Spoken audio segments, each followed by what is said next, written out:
Hey, what's going on? I'm Tyler Wojciak, the host of Locked On Irish, and even though we are just 5 days away from Selection Sunday, Notre Dame's path to the college football playoff feels more uncertain than ever. Hi, Reggie Brooks, 1992 All-American.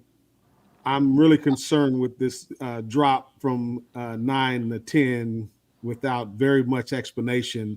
So I'm a little concerned with where the committee's going as it relates to Notre Dame.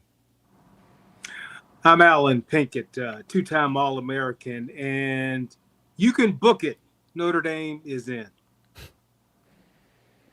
And I'm Allison Hayes. I've been covering the Irish for more than 20 years, and I went from planning my tailgate here in South Bend to hoping we're even going to get in and have a road game in the CFP. Play like a champion today. It's the Fighting Irish Squad Show.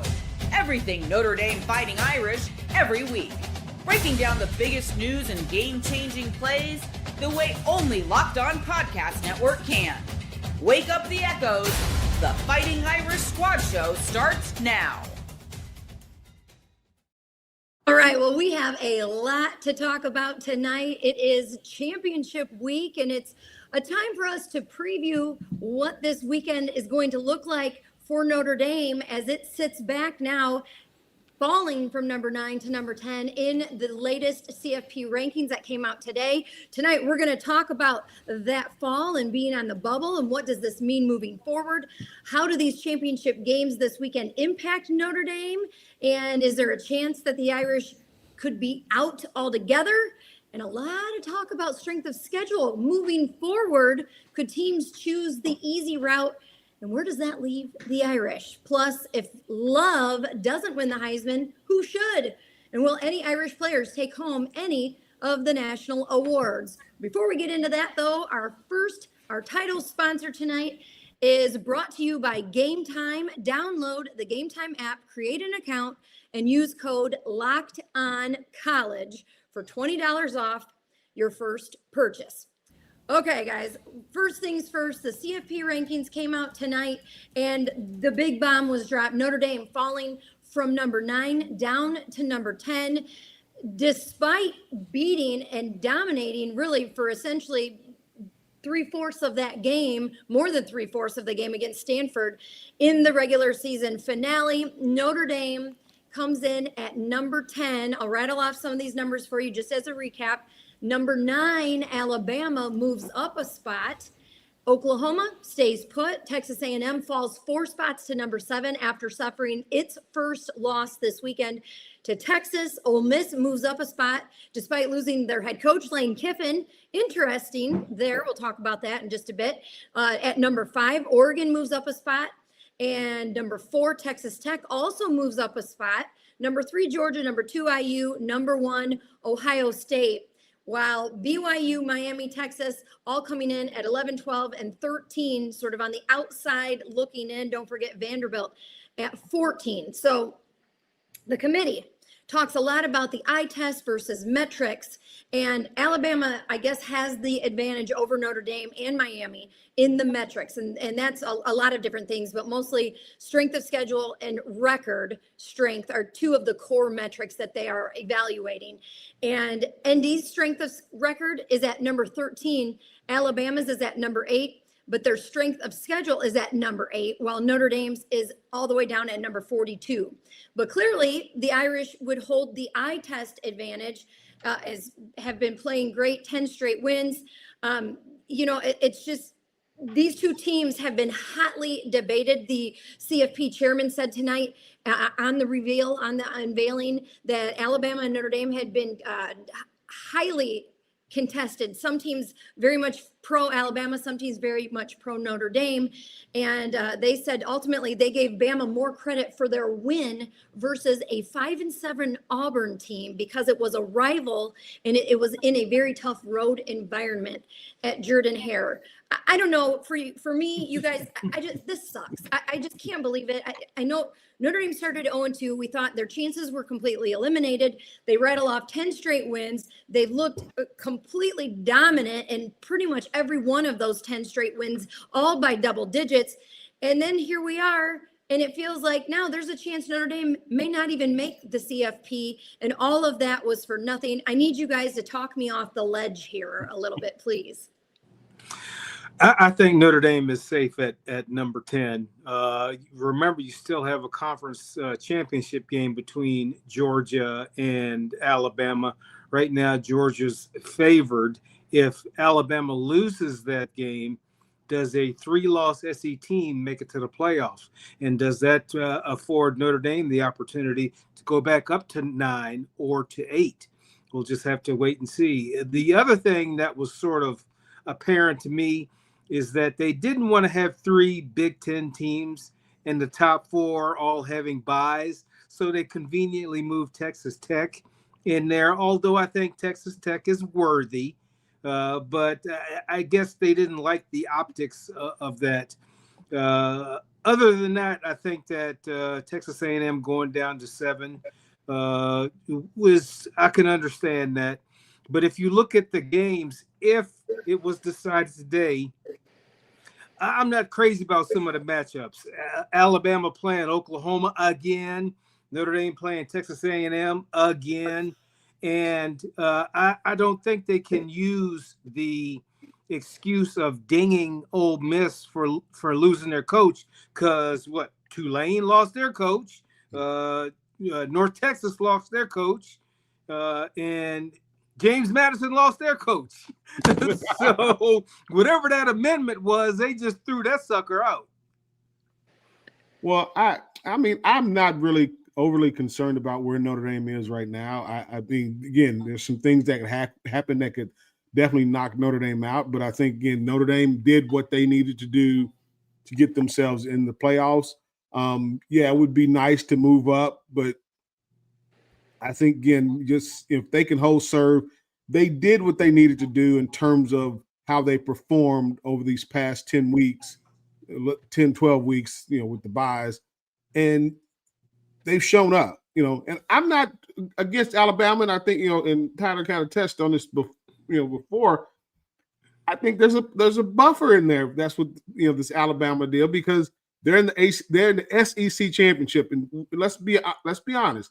SEC still is, the top conference. I'm not going to deny that in terms of, competitive acumen.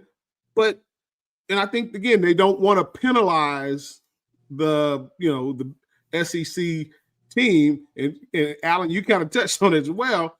What happens if they, lose to Georgia, which is very possible. If they're here, if they're at that number 9 position, they can fudge it around. And if there's going to be a 9-3 or 3-loss team that makes the playoffs, it will be an SEC team. Period. But I'm of the mind, again. I mean, you talked about Vanderbilt, Texas. They're all making cases. Hell, they want to make the entire field Big Ten and SEC, which I would think they would love to have that happen, but it's not going to happen. So Notre Dame has done what they needed to do, and I think, again, they've kind of moved it around again, and they floated it. I'm not too concerned, but I am, mildly concerned that, Notre Dame could get squeezed out if you have these. I mean, it's been an onslaught from ESPN and the ACC making their case for, Miami.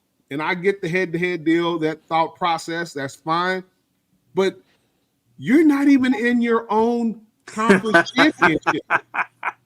I'm sorry, you're I mean, right now, Notre Dame and Miami are in the same boat. They're at home this weekend.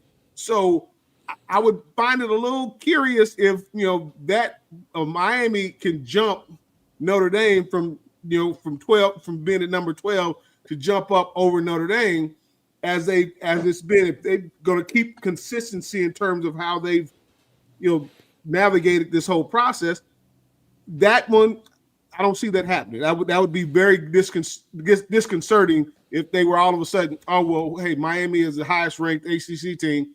Let's just throw them in there over Notre Dame. That would be way out of bounds, at least in my book. I wish I shared Reggie's confidence, and I really wish I shared Alan's confidence because I don't feel great at all. I think there was a lot that happened tonight in the past few days, and really, you could go all the way back to Friday with the Egg Bowl because Notre Dame just needed one team out of Mississippi State, Washington, LSU, Auburn could have helped them out. Hell, even West Virginia, if they had somehow pulled off the upset, they would be a little bit more secure than they are right now. But the reason that Alabama jumped over Notre Dame is actually really simple. And it had nothing to do with anything that Hunter Yurachek said during this television show. And it became clear before the day started. And we started to see last year, like in the first year of the 12-team playoff, the committee did not want to penalize teams for making it to their conference championship and losing. And I actually understand that. I think that's fair. I don't think you should be penalized and lose a spot in the college football playoff if you earn the right to play in the conference championship game. And they kept SMU in the playoff despite the fact that they lost to Clemson in the ACC title. So now let's apply that same logic to this year. In theory, if Alabama had stayed at number 10 and they're going to play Georgia in the SEC championship, you don't want a team, especially in the SEC, like we're all talking about here, if they lose, you don't want to drop them out. But what happens if BYU wins? Because if BYU wins, they're automatically in. They are the Big 12 champ. They are an automatic qualifier. Then they could put themselves in a situation where BYU would have to get in, and then they could potentially have to remove Alabama if they were to lose. They don't want to be in that situation. So you know what they did? They just put Alabama right in front of Notre Dame because it's a lot easier to explain why BYU got in over Notre Dame, who's sitting at home this weekend, compared to Alabama. That's why they did it, and that is why now Notre Dame is in real danger because let's just be honest. If BYU upsets Texas Tech on Saturday, Notre Dame is out. There's no path for them to get in unless maybe Alabama loses by like 40 to Georgia. Maybe they would consider dropping them. I don't think that's going to happen, but right now, the cut line is 10. That's where Notre Dame is. They would make the playoff. If BYU wins, the cut line becomes 9 because Texas Tech is not getting dropped out. So for every Irish fan watching or listening to this, get some Red Raider gear. Get some tortillas. It's guns up all week, man, because if Texas Tech loses, Notre Dame's season is over. Well, I'm going to add something to that. So I was just watching, and Kirk Herbstreit from ESPN, he was talking, and he had a very different take on that. He said that if Texas Tech were to dominate BYU again, that could drop BYU and move Miami up to right below Notre Dame, which would then cluster those two teams. Also not good. And if they're clustered together, that's when head-to-head could make the most difference. So that BYU Texas Tech, I don't know what to root for at this point because if they're blown out, that could hurt Notre Dame. If they win, that could hurt Notre Dame. So we need Texas Tech to win, but not by too much. Or yeah, by like 10 to 14. Keep it real close. The line is 12 and a half. That'd be perfect. Yeah. If BYU covered, they get to like 10. I think they'll keep them at 11. But that's another situation, right? Because Hunter Yurachek said idle teams can move up or down. They left the door open to swapping Miami and Notre Dame at the 11th hour. They absolutely did. Now, where it stands right now, if it were to play out and Notre Dame stays where they are, their opponent would be Texas A&M. We would see a rematch. Of course, that was a heartbreaker of a game to start the season, and we all talked about it relentlessly. What are your thoughts? Do you like the rematch? Do you like Notre Dame having a second chance to play and avenge that loss? There were some kind of weird things that happened in that game. The Buckner hold, there were a few different things that kind of just didn't go Notre Dame's way, some bad calls. So do you like that? Do you think Notre Dame matches up well against a Texas A&M? Do you like having to play in College Station? Well, it's always tough for a team to beat another opponent twice. But like I've been saying for the past couple of weeks, I don't care who we play. I don't care where we play. I would love to play Texas A&M down there in College Station again because it's a different Notre Dame team. And the committee knows that. Because that's why they're ahead of Miami. So I don't care where we play. I think the defense is much improved. The quarterback play is much improved. And who was it who said that if the season ended in week 2, then Miami would be ahead of Notre Dame? But it didn't end in week 2. To me, it's I know we're still talking about Texas A&M, but it's not just eye test, it's body of work.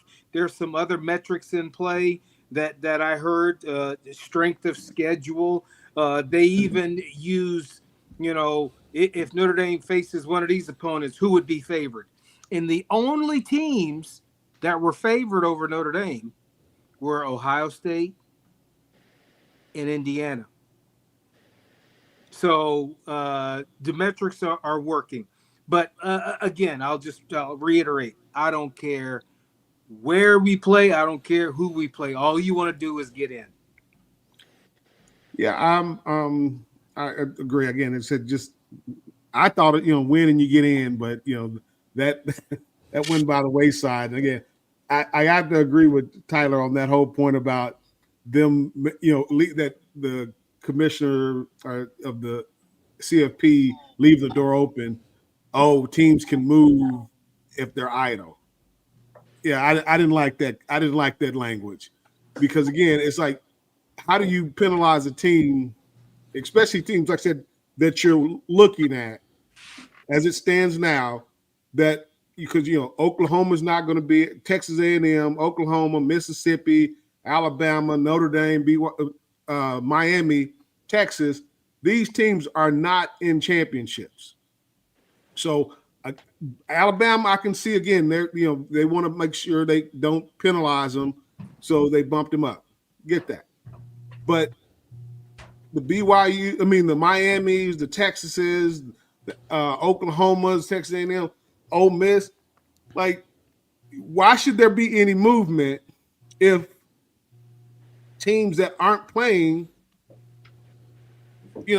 Nothing happens. I'm like, I don't get that thought process of. Hey Reggie, maybe that's their way to move Ole Miss down. Maybe, but it just makes no sense to say, okay, hey, you're an idle team, but you can move up or down based on what happens in these championship games, but we don't want to penalize teams that play in their conference championships. I mean, that's contradictory. And when he said it, it was just like, what? What are you talking about? Come on. So again, Notre Dame at 10, great, but I just feel that, hey, if you're gonna use the same standards that you've used throughout the through the rankings, to change up at the 11th hour is insane to me. If I can see if Notre Dame dropped down to 11, okay, yeah, we're in trouble. But to drop down, 10, we're still in there at 10. But again, if we drop any lower, we're done. Yeah. And and it's like they're trying to. It just seems like a setup to try to move Notre Dame out little by little. When again, they've been consistently at number the last few weeks at 8. I mean at 9. Yeah, Tyler, can I ask you your thoughts on Notre Dame potentially playing Texas A&M? We're looking at the Aggies averaging 38 points per game.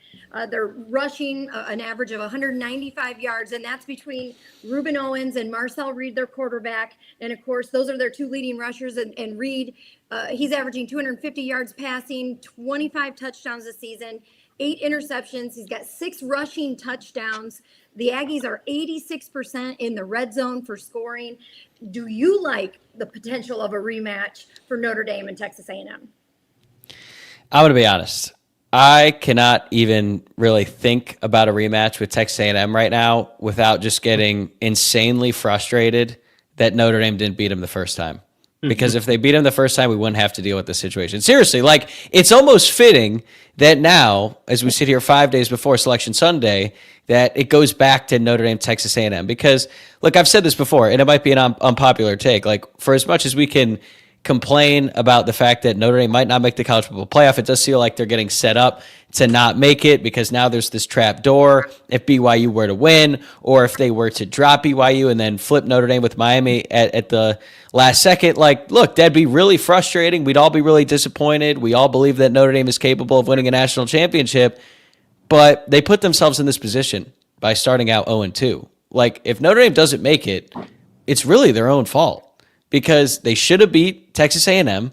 I mean, they gave up 41 points in that game. And as we saw last week, like, A&M's not that great. Texas handled them in the second half and just completely dominated the line of scrimmage, and Notre Dame wasn't able to do it. So I'm sorry, I just can't really look ahead at a matchup because all I can think about right now is how frustrating it is that Notre Dame lost that game because now they aren't in control of their own destiny. If BYU wins this weekend, they're out. And if they lose and then it's Notre Dame, Miami back-to-back, they're at 10-11, the committee might decide that they're out because they lost to Miami in the season opener, and that's inexcusable. So I don't mean to be a downer, but the Texas A&M thing just makes me more upset than I am optimistic or excited about that potential rematch.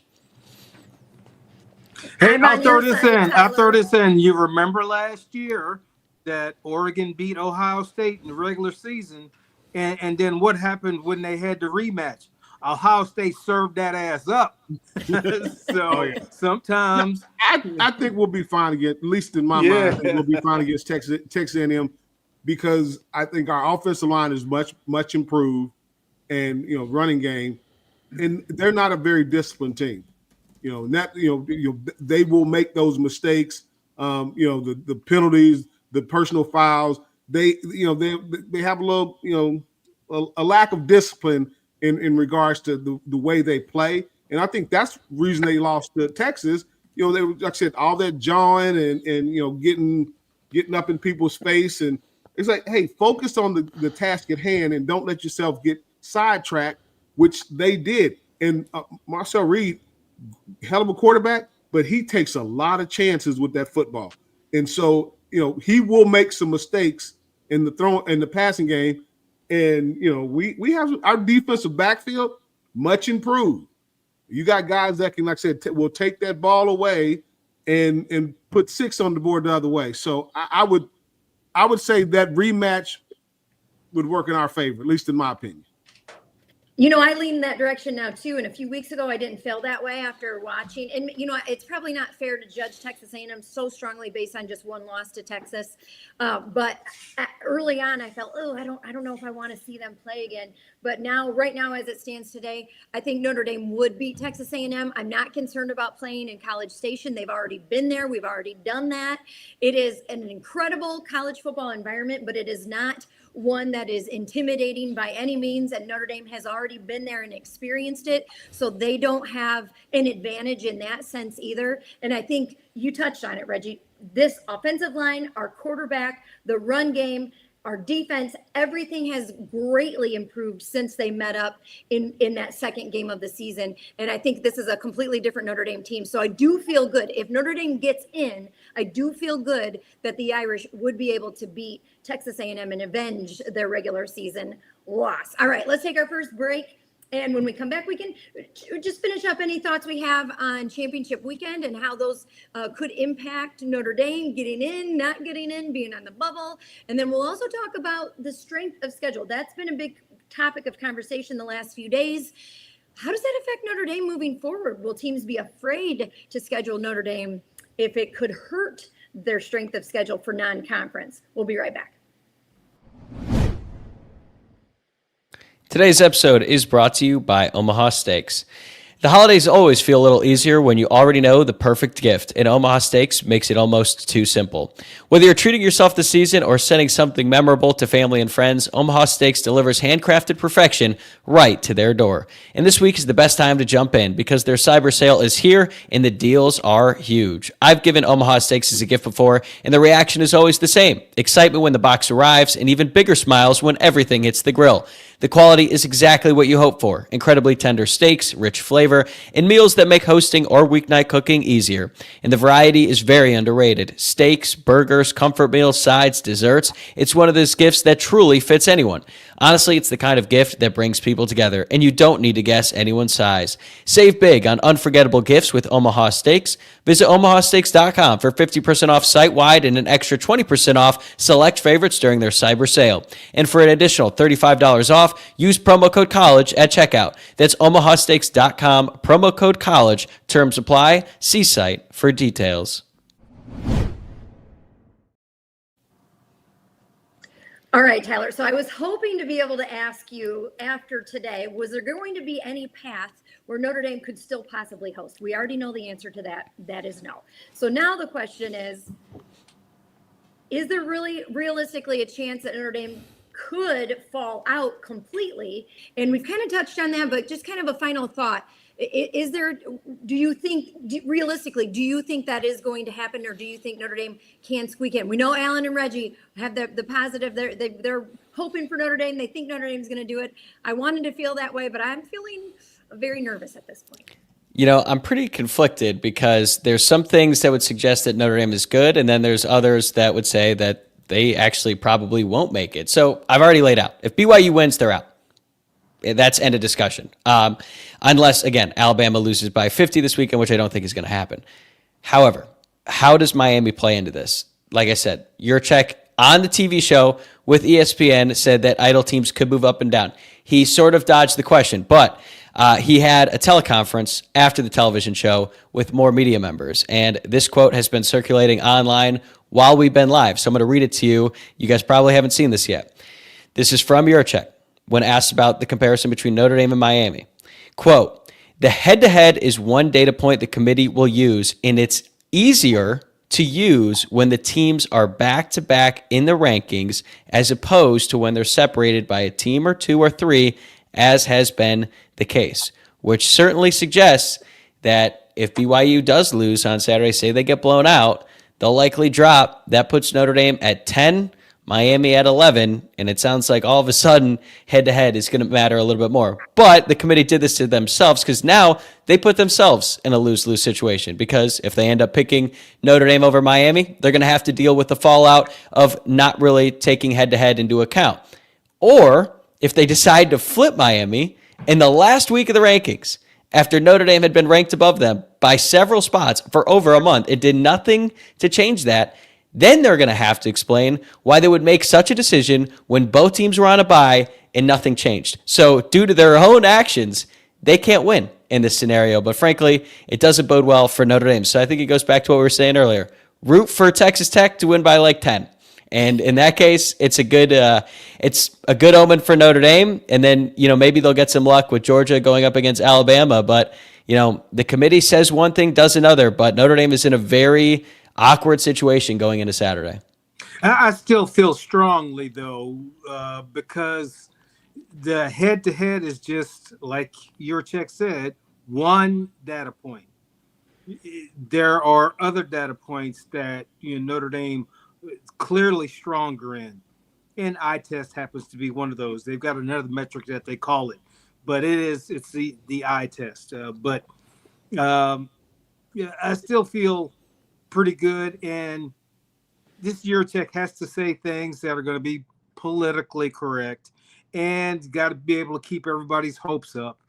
And you're going to get to it, Allison, but does this spell disaster for teams wanting to play Notre Dame? Will they not play Notre Dame at all? No, because number one, if they play at Notre Dame Stadium, they get a big ass check.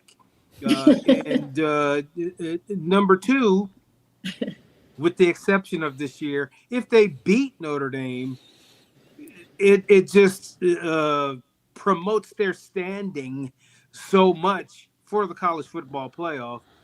Now, I'm contradicting myself by saying this, but if someone comes into Notre Dame Stadium and beats them soundly, not a close game, soundly, how much it would do for their reputation. So they're not taking Notre Dame off. Well, I look at it, and again, it very well could. I mean, you just don't know with kind of the flip-flop, and you also getting this is a new commissioner of the CFP, and he has a and again, I'm not saying there's a bias and well, yes, I am. I'm sorry, there's a bias. He's an SEC guy. So, he's going to try to make, he wants as many SEC teams in there as possible. And that, I don't have I don't hold that against him because, again, that's your conference. But I just still can't get by. You've had this standard the whole time where head to head, yeah, it's a metric. But if you look at the games that have been played and the losses that Miami has versus the losses Notre Dame has, that has to speak to about it. Then you look at the teams that they've played, the common opponents, and they've all been, pretty evenly matched. Where we dominated Syracuse and they dominated NC State. So it's a give and take there. So, but that shouldn't be the driver. And I got to go back to what Alan said, the eye test. And again, Miami has gotten better, but they've been very inconsistent. And particularly at the quarterback position.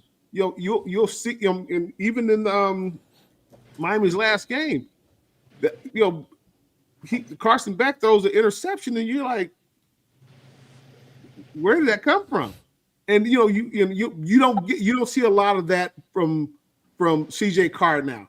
He's taking care of the football. He's not making some outlandish throws that, again, because he knows, hey, that's not your thing. Carson Beck feels, hey, he's a gunslinger and he can win a game. He wants to win the game. And I think that can play against you. So, when it's all things equal, but they're not, because I feel our defense is better on the back end. They have a better defensive line in the sense from pass rush. But Notre Dame's back end, a lot more effective. They're linebackers. So, and they don't have outside of Malachi Toney, I mean, there's not a huge, push from an offensive standpoint. Miami has. I mean, their running back is good, but I mean, we have a dominant running game. We have, Malachi Fields on Eli Reardon at tight end. I mean, we have offensive weapons. Will Pauling, he's stepping up. You got the weapons and they're showing up versus I have not seen Miami's offense show up, on a consistent basis. And I think that's something, Coach Freeman had mentioned, the consistency by which Notre Dame has progressively improved is different than where, at least in my mind, where Miami is. They've improved, but they've been a little, helter-skelter at times. I think one thing that ought to be held against them is scoring in the final minute, when the game is already decided. To me, that is, trying to pad your stats because not everybody's going to watch the games. But if you watch the Pitt game, the Pitt and Miami game, it was a little closer than it was. And then, boom, 41 seconds left. They score a touchdown. After Pat Narduzzi calls a timeout. For what? And then that was insane. Yeah. I'm still like flabbergasted. I'm like, where does that benefit your team at all? In what stage that says, hey, let me call a timeout here because what? You're on defense. Yeah. It's not like you have the ball. And it's not like Miami was in a tough spot. It was like, dude, what are you doing? Yeah. And then against Virginia Tech, game was already decided. They had a 4th and 2, and I think it was 21 seconds left there, and they throw a bomb into the end zone. So now it looks like it was really a blowout when that game was within 10 points, I guess, in the third quarter at some point. So anyway, I'll shut up. Go ahead. Well, I do think that the CFP has set it up that way. I mean, it's putting teams in a position where they do need to be scoring with 20 seconds to go when they're already up 20 because they need to pad it. They need to put on a show and make it seem better than maybe it was because they're just trying to do anything they can to help themselves get in. And that's a shame. They shouldn't have to do that. And I mean, it's also, poor sportsmanship in that sense too, but whatever. But you talk about the metrics and you talk about the consistency. Reggie, that's something that the CFP chair guy has said several times this season about Miami. They were inconsistent. Now they're starting to show consistency again. Yet, are they? That is a good point that you bring up. Is Carson Beck really showing that he consistently is good, that you can trust him, that he's not going to make a mistake? And we're not really seeing that. They're beating up on some lesser teams, but he's still throwing interceptions. So that's a question mark there. And then if you're talking about the metrics and that the importance and no one metric is supposed to be more important or weighted heavier than another. Well, just these two alone, strength of record, according to what I'm looking at right now on ESPN, College Football Power Index, their analytics says that Notre Dame's strength of record is 13, Miami's is 14, and their strength of schedule is 44, Notre Dame's is 42. So Notre Dame has them in those two metrics. Miami has them in the head-to-head. So it's all up for grabs. It's all a constant question here of what's right, what's wrong. And that leads us into the strength of schedule and scheduling cupcakes. Alabama made news today, or made news headlines that they changed their schedule moving forward. They are still going to play USF. They had a deal worked out with them. They are still going to move and play USF, but not now until 2030 something, 2032. So instead of playing USF next season, Alabama is going to face Chattanooga in 2026, and that is an FCS school. So there's a lot of criticism to be done there. And they're saying that they're not going to criticize or hold it against you as much, penalize you if you've got losses to good teams, if you've got good losses to good teams, but yet we're not seeing that necessarily. We're seeing a Notre Dame team that's got two very good losses to two good teams, and that's still being held against them in a sense when you look at a Miami who's got bad losses to not very good teams. So that's a question there. And then you look at a team like Texas where they've got the bad loss to Florida, but a good loss to an Ohio State team that they started the season with. And so that hurt them. Vanderbilt's a team that's on the outside looking in right now. And so I'm just curious your thoughts on that. For me, the one thing I think, and I agree with you because you brought that up earlier, Alan, about Miami in particular, the one thing that's helping Miami is the fact that they played Notre Dame out of conference early in the season. That's their best win. They needed that in a weak ACC. Where it really probably comes more into play are the SEC teams who have a very tough, the best conference schedule. So then they're padding it with these, cupcakes that are non-conference. But they've been doing that though. I mean, think about it. It's they, now will they start to pad their front end, the early part of the schedule with the cupcakes, but toward the end of the season, they have the directional schools that they play. They'll play 2 or 3 of those, every year.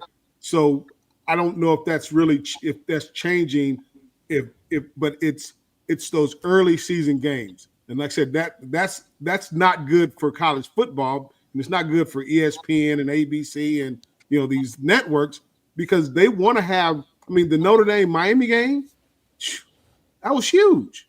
That was a huge in ratings, again in attendance, because of what it set up. It was that kind of a rivalry. So in like Texas and Ohio State, that was a big game early. But the question is, does that benefit you? And Notre Dame can kind of help that situation, because if you lose early, which has been said, it hasn't hurt teams as much. So you have Notre Dame where they're boom, right out the gate you go Miami, then Texas A&M. That's what Notre Dame does, but that's what a lot more of these teams are doing, like the Ohio States, the Texas, the Alabamas, the Georgias. They have these big games early, and if you're going to lose early, and win later. And that if it goes as it they said it should, or they're promoting it. Notre Dame lost early, and they won in strong fashion throughout the course of the season. So, I gotta agree with Tyler. I mean, you made a good point. Notre Dame did this to themselves. They put themselves in this situation. So if they're not in, they can't look it around because you gave them that opportunity. This old saying, don't leave it in the hands of the officials. You don't do that because you go out, play, error-free football, be consistent, be more dominant, be more physical. Don't turn the ball over. You're going to win the game. But if you make mistakes, you have errors, you lose, can't look at nobody else but yourself because you had the opportunity and you didn't take advantage of it. We'll be all right. 100% agree with you on that, Tyler. That's a great point, but I still feel that Notre Dame has done enough as it relates to how the season has progressed. Yeah. They have consistently been there, consistently played at a high level. I mean, double-digit wins and every victory. That's impressive. And, we're not playing cupcakes, and we're playing conference teams. We're not playing directional schools. And people always want to, dog the academies, but they've been pretty good the last couple of years. So, yeah.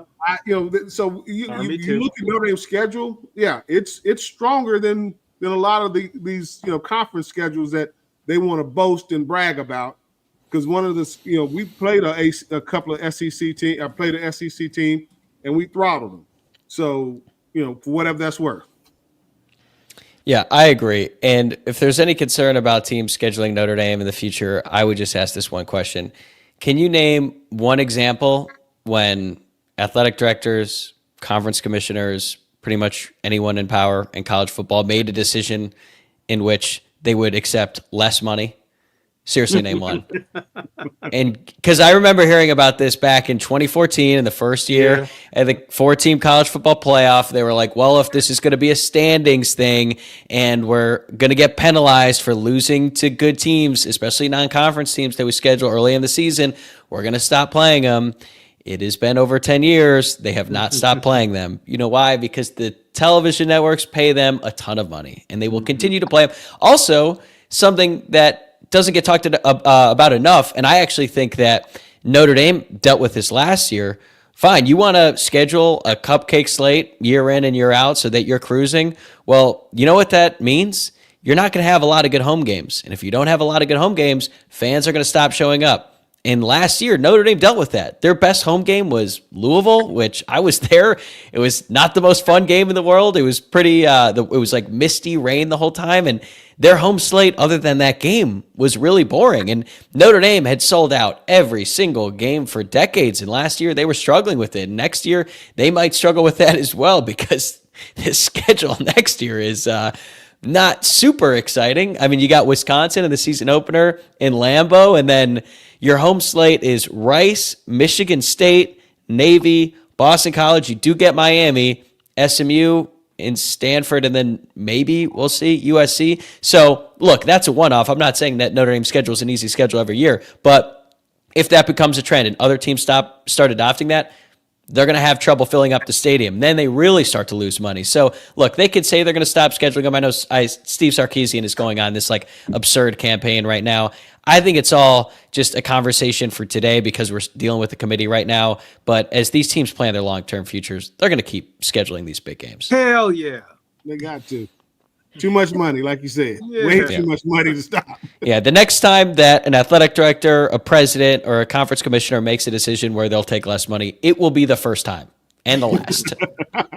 Because they will be gone. The good outweighs the bad. And Yeah. the possibility of losing to Notre Dame doesn't hurt a team as much as beating a Notre Dame is good for a team as well. And they're getting a boatload of money to go along with it. So that definitely helps. All right, we should probably take another time out here. And when we come back, we'll talk some more Heisman talk.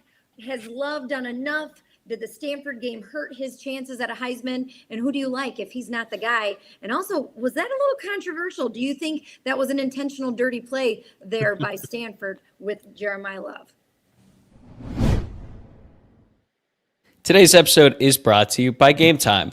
The World Cup is coming back to North America for the first time since 1994, and with 48 teams for the first time ever, it's going to be massive. But let's be honest, getting tickets is usually the hardest part. That's why the Game Time app is clutch, finally giving fans a real advantage when it comes to snagging seats. With Game Time, you can track price drops in real time, get alerts when great seats open, and buy tickets the moment they hit the app. It puts the power back in your hands and makes going to the World Cup realistic instead of impossible. You pull up the app, and the layout makes it so simple to scroll through matchups and compare seat views. Pick a game, tap a section, and have your tickets locked in within minutes. No confusion, no hunting for fine print. Prices include fees upfront, which I love, no last-second surprises at checkout. Take the guesswork out of buying World Cup tickets in every match, concert, or event with Game Time. Download the Game Time app, create an account, and use code LOCKEDONCollege for $20 off your first purchase. Terms apply. Again, download the app, make an account, and use code LOCKEDONCollege for $20 off. Swipe, tap, ticket, go, Game Time. All right, so taking a look at last week, Stanford, we talked about this quite a bit about Jeremiyah Love. He gets injured in that game. They did bring him back in. He didn't do as much once he returned from that injury on the sideline. Was it enough? What he did against Stanford, do you feel like that was enough to keep him in the conversation? Because he had moved up quite a bit and was right in the mix. And now it feels like that really hurt his chances. And just to kind of throw it in on top of there, the injury, that was a knee to the ribs by Wilfredo Aybar, the linebacker from Stanford. If you watch it in slow motion, it does look like there was more intent there. Who really knows? I don't know. I think in real time, he was in motion. I don't know that it was an intentional thing, but it definitely, I mean, it happened. And Jeremiyah Love's dad, Jason, went to Twitter today to talk about it. He said, I'm not going to speculate on the intent of his actions, but he said, in his opinion, it wasn't necessary. But here's what he says, quote, there is no doubt that this play stunted his shot at changing the record books. That's life, and bleep happens. Get up, dust yourself off, and keep it moving forward while SMFH. So just your thoughts on that. The play, did it hurt his chances, and where does he fall in line now in the Heisman race? Well, I still think he makes the trip to New York. I think you always want to finish in a flurry. So I think if he had been able to get over 100 and maybe have a 3-touchdown game, then his chances would have been a lot better. I still think they want to give it to a quarterback. The only quarterback I can't understand them giving it to is the guy from Ohio State, saying, because, I mean, he's got 2 badass receivers, and, yeah, he completes all his passes, but it sort of reminds me of when Matt Leinart was at USC. He had a 5-star offensive line. He had 5-star receivers, and they're playing against 3-star talent all the time. Yeah, and he looked so good, but hell, it's because they were better than everybody else.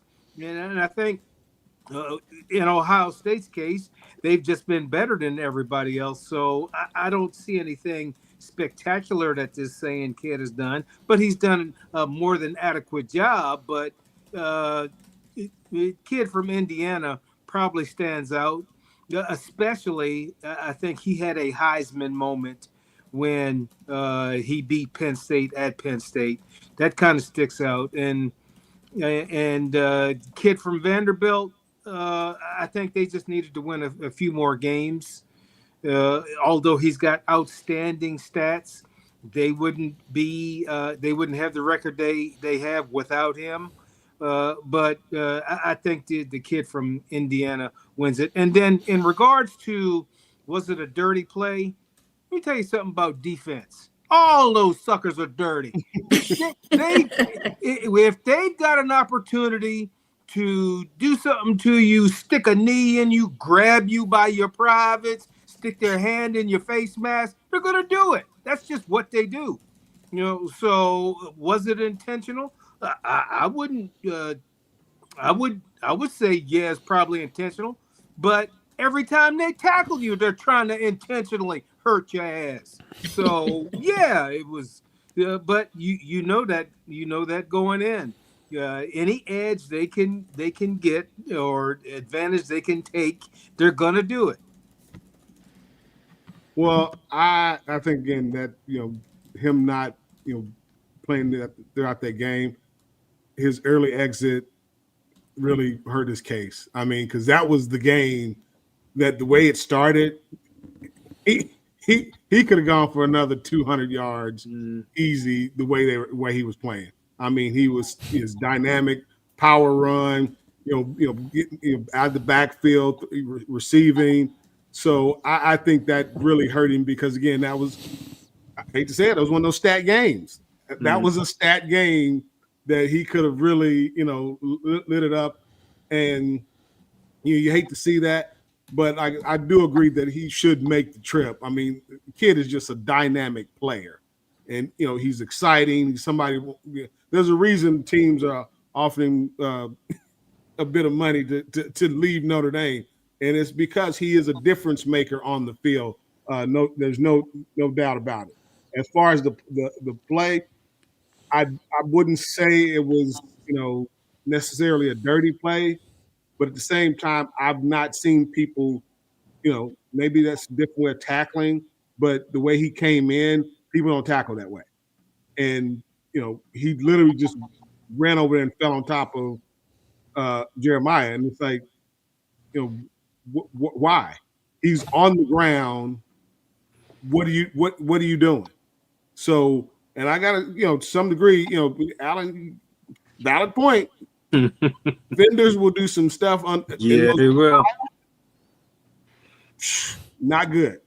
You got to protect yourself at all times on that field. And but that was I'm not gonna say it's a dirty play, but I will say what he did was completely unnecessary. He didn't even need. I mean, the play was over. And he comes in and falls on Jeremiyah, which is, at least in my book, out of bounds, but I'm not surprised. Yeah, it's difficult to say if his intentions were clearly dirty because on one hand, yes, he was sort of diving. But on the other hand, I think we can all admit it's pretty frustrating that Jeremiyah Love's Heisman hopes basically ended because a guy who's going to be in tech sales a month from now tackled him dirty after the play. Like, that was the first thought that went through my head. Like, really? This is how it's going to end? Especially when he, leaned forward. Because, anyone who's hurt their ribs knows that might be the most painful part of your body to hurt because everything hurts. Outside of, maybe back.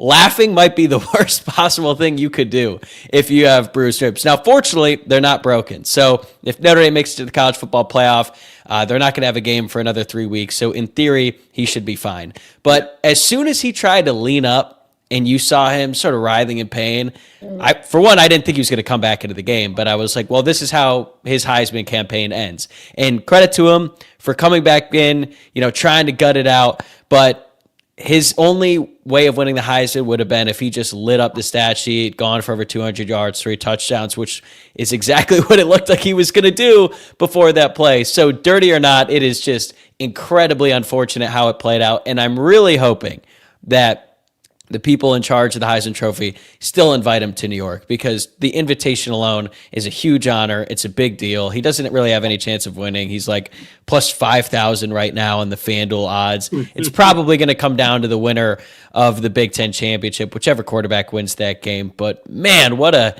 really unfortunate way for his Heisman campaign to end.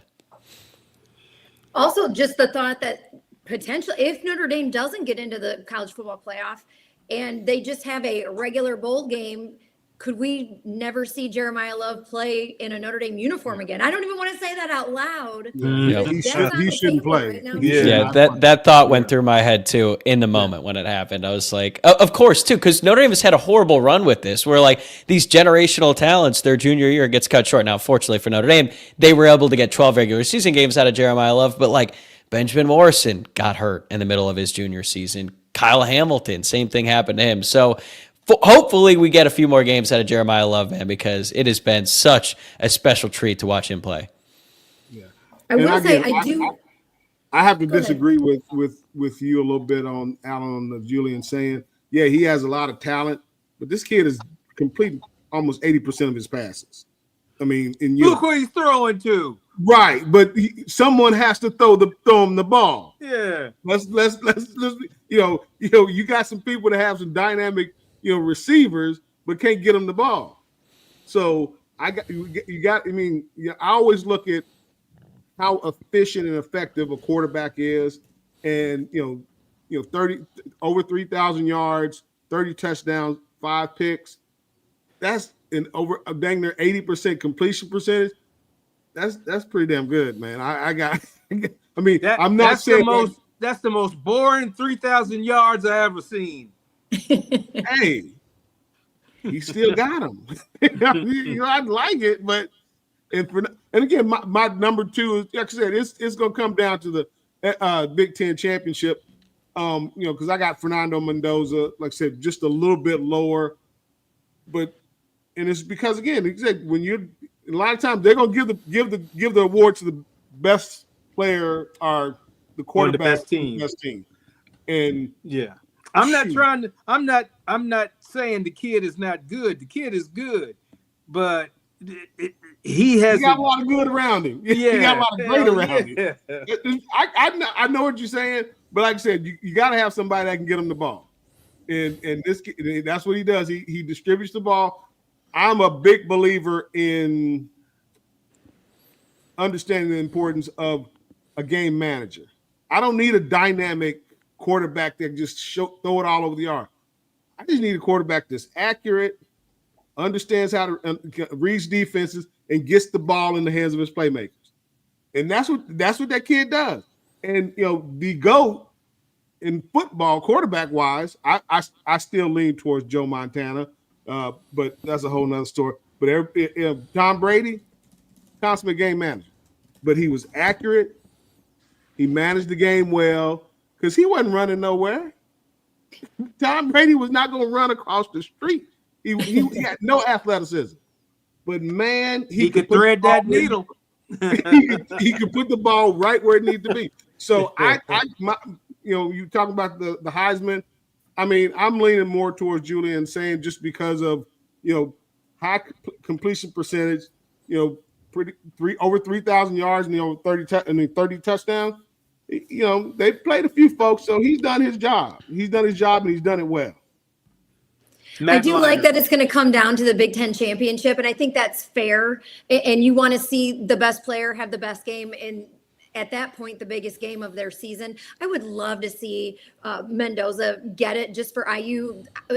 What IU has overcome in its history of football, and to have string together 2 seasons like it has, and to have a quarterback that's a front runner right now for the Heisman is just incredible for the Hoosiers. So that's been fun to watch. But I think Sayin really took a step forward with the win against Michigan.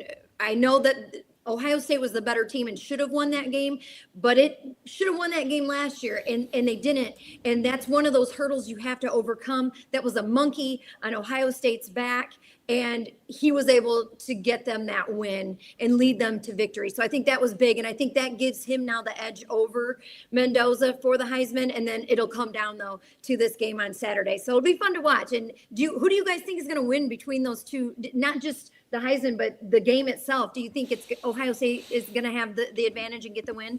I want to hear Tyler's opinion on that one.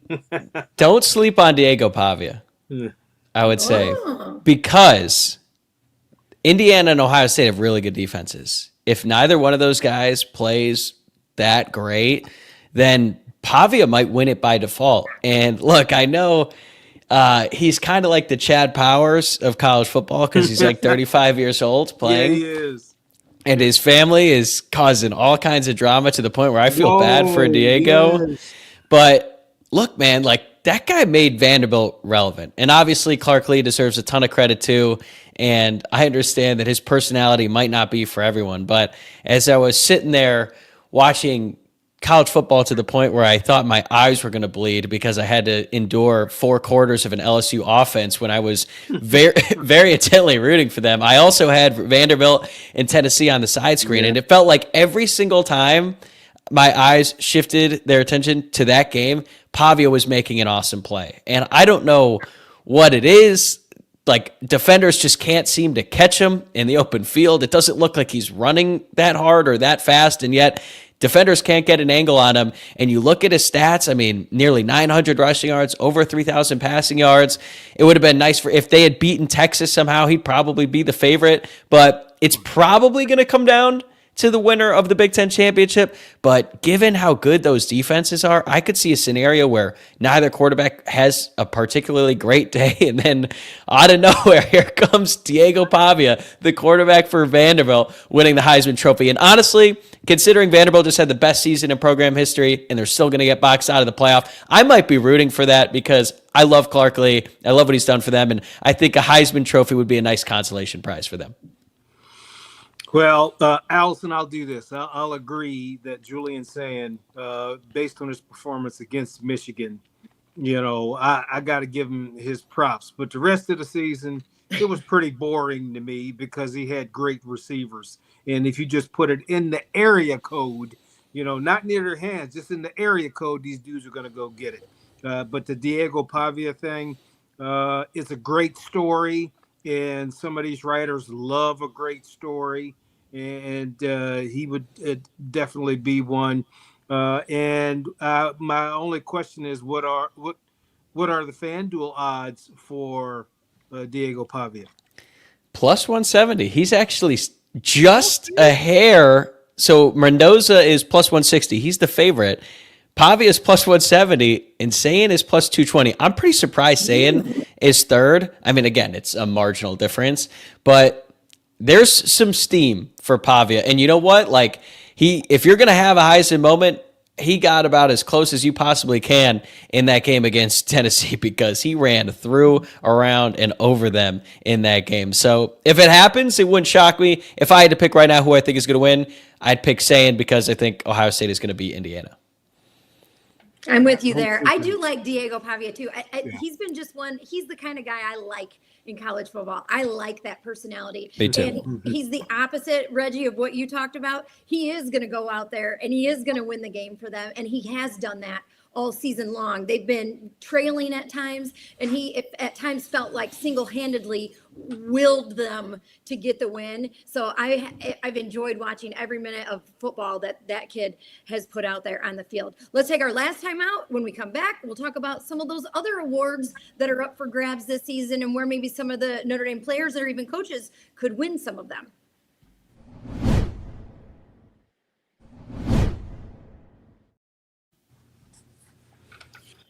All right. Well, as we start to wrap things up here, just kind of one last final thought as we look.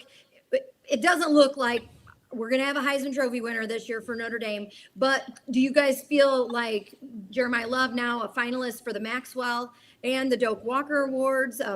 Could he possibly bring one of those home? Some other guys out there with the possibilities. We've got Leonard Moore as a finalist for the Jim Thorpe and the Bronco Nagurski. We've got Price with the Jet Award. One that's interesting to me, Mike Denbrock, offensive coordinator. He's a Broyles Award finalist, and he's up against some guys like Charlie Weiss Jr. at Ole Miss, which that's a big part of why I think Ole Miss. He's a new head coach at Ole Miss. And Colin Klein at Texas A&M, he's their offense coordinator. He's going up against Denbrock. He was once a target for Notre Dame, but you can go actually and vote for this yourself. So you can go to broylesaward.com/vote and make your vote count. Maybe help Mike Denbrock get up there and get the win. Well, I'm totally fine with Jeremiyah Love winning the Doak Walker. That's a prestigious award. Being the number one running back is sort of like being fastest man in the world. It holds that type of prestige. I expect Leonard Moore to capture either one or both Nagurski and Thorpe. And he's going to be helped by the game he had against Stanford, because that dude had to be dumb as a box of rocks to keep throwing the ball his way. I think there will be lots of awards because Notre Dame has done this the right way. They haven't gone out trying to win individual awards. They've played as a team, and individual accomplishment has happened because they played as a team. So there's going to be awards sprinkled throughout the entire roster. Yeah, I would be shocked if Jeremiah doesn't win the Doak Walker. I think that, at least in my mind, that he's a lock for that one, and a decent possibility to get the Maxwell.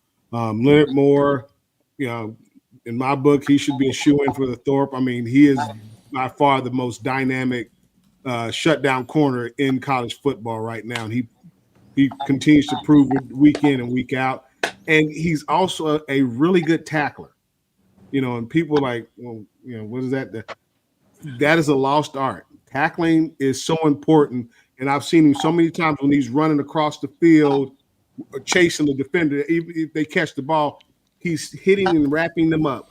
It is so refreshing to see a defender actually hit and wrap up the ball carrier. I'm so sick of guys running there and just throwing their shoulders in the guys and bouncing off. He does a great job. That doesn't look pretty, but he's a good tackler, and I think that, to me, should bump him up there, and if, at least maybe for the Bronco Nagurski. Jadarian Price, I think he's a long shot for the Jet Award. The kid from Iowa, Caden Wetjen, yeah, he's pretty dynamic. So I would be shocked if he's not the guy that. He's Iowa's offense as a returner. He's a return man, and he has probably more yards from returns than the whole Iowa offense put together. So but no, I think you're gonna get some guys that are gonna get some hardware, and rightfully so. And I agree with you 100%, Alan. These guys, they play as a team, and that that's a reflection of their head coach, because he preaches that. And I'm looking forward to seeing some of that, but more importantly, let's get in this playoffs. Yeah. And I'm still on the bandwagon. We need to get in the playoffs so we can get Eli in the end zone. Yeah. Yes. You got to get Eli. I'm just gonna wave that banner until we get it done. Reggie, if Notre Dame's playoff pursuit has anything to do with the possibility of Eli Raridan scored a touchdown, it's not going to happen. I've given up, man. I gave up weeks ago, and this past game, it's to the point now where I just start cracking up. Like when he had that catch inside the 5, and it looked like he was going to get it, and then he got out, and then when they threw it to him in the end zone, it went right through his hands. It's just never going to happen. Luke Talich, Notre Dame's backup safety, he scored a touchdown in back-to-back weeks. Their starting tight end has not scored a touchdown. It's never going to happen. But anyway, I do want to give some love to Jeremiyah Love. He would be the first Notre Dame player to ever win the Doak Walker Award, which would be an incredible accomplishment. And Alan, did you win it? No, we have a finalist though right here on our panel. No, I wasn't going to win that. I was going against Bo Jackson. Okay, I was going to say, wait, no Notre Dame player has ever won it. I think Kyron Williams might have been up for it one year, but no one has actually won the award, which again is really surprising considering the amount of great running backs who played for Notre Dame. We got 2 on the show right now. So if Jeremiyah Love does not win that award, then they should get rid of the award. For Leonard Moore, I mean, you're right. Like, I was skeptical if he would actually win it. And also, I'm pretty down on the Thorpe Award after they omitted Xavier Watts a couple years ago. The same year he won the award for the best defensive player in college football, he somehow was not a finalist for the best defensive back in college football. So make that make sense. But the good thing for Leonard Moore is, of the 3 finalists, he does have the most interceptions. So I do think the stats out. I think anyone who watches football can recognize that Caleb Downs is a freak for Ohio State. He is so good at safety, but to his own detriment, teams never throw his way. So his stats really aren't crazy. Like, he has 52 tackles, 1 pass deflected, and 2 interceptions. And I think a big reason why is because he's so good that no team wants to go his way. But you never really know with these awards. Sometimes they can get a little bit happy with the stats. But I think if Leonard Moore wins, he would definitely deserve it because he has been spectacular. And the fact that he still has 1 more season left of college football is kind of hilarious because he'd be a first-round pick. But, hey, I'm certainly not complaining. Well, our just final thought before we say goodbye, the last finalist from Notre Dame for the Doak Walker was Reggie Brooks.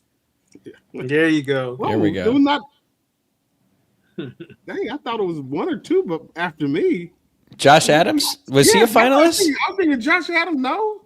Wow. According to Google, it says that Reggie Brooks is the last finalist from Notre Dame. So, or that Wait. Jeremiyah Love is the first finalist since Reggie Brooks. Oh, wow. There you go. We've had some pretty good backs.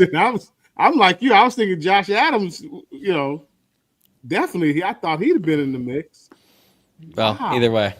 All right. Well, that's going to wrap it up for this episode. Thanks for watching or listening. We know there's a lot of podcasts out there right now. So thank you for making the Locked On Irish Squad show one of yours. Please subscribe on YouTube or wherever you're listening to the podcast. And if you enjoyed the show today, please give this video a like, rate the show 5 stars, and leave a review. All that stuff really does make a big difference. And because of fans just like you, Locked On is now the #1 sports podcast network. So thank you very much. We'll be back on Sunday night after the final CFP bracket is unveiled. But for now, go Irish.